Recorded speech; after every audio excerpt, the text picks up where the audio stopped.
السلام علیکم۔ تین قسم کی بیویاں۔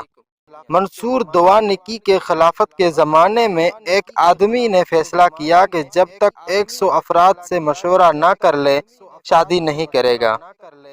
رات جب سونے لگا تو ارادہ کیا کہ صبح جب اٹھے گا تو پہلے جس آدمی سے ملے گا اسی سے اس بارے میں مشورہ کرے گا۔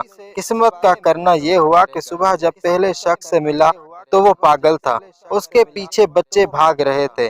اپنے آپ سے کہنے لگا کہ اس پاگل کو تو عقل ہی نہیں ہے، لیکن اب کوئی چارہ نہیں ہے، مجھے اس کے ساتھ مشورہ کرنا ہوگا۔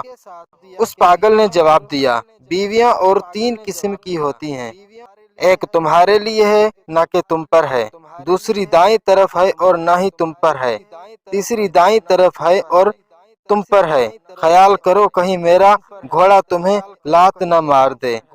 یہ کہا اور وہاں سے بھاگ گیا۔ وہ آدمی کہتا ہے میں سوچ میں پڑ گیا، میں نے کہا کہ یہ تو سمجھداروں والی بات لگتی ہے۔ میں اس کے پیچھے گیا اور کہا کہ تم نے بہت مختصر بات بتائی ہے، اس کی وضاحت کرو۔ وہ عورت جسے تمہیں فائدہ ہے وہ باکرہ عورت ہے، اس کے دل میں تمہاری محبت غالب ہوگی۔ وہ عورت جس سے تمہیں فائدہ نہیں ہے اور نہ ہی وہ تمہارے خلاف ہوگی، یہ وہ عورت ہے جس کا پہلا شوہر تھا اور اس کی محبت ابھی بھی اس کے دل میں باقی ہے۔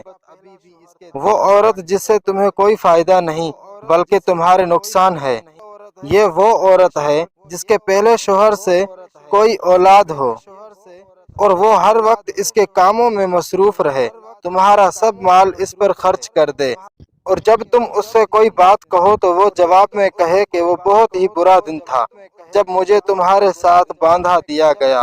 پاگل نے یہ کہا کہ اور جلدی وہاں سے بھاگ گیا۔ وہ آدمی کہتا ہے میں پھر اس کے پاس گیا اور کہا تمہاری باتیں تو عقل مندوں کی طرح ہیں، تو پھر تم کیوں پاگل بنے پھرتے ہو؟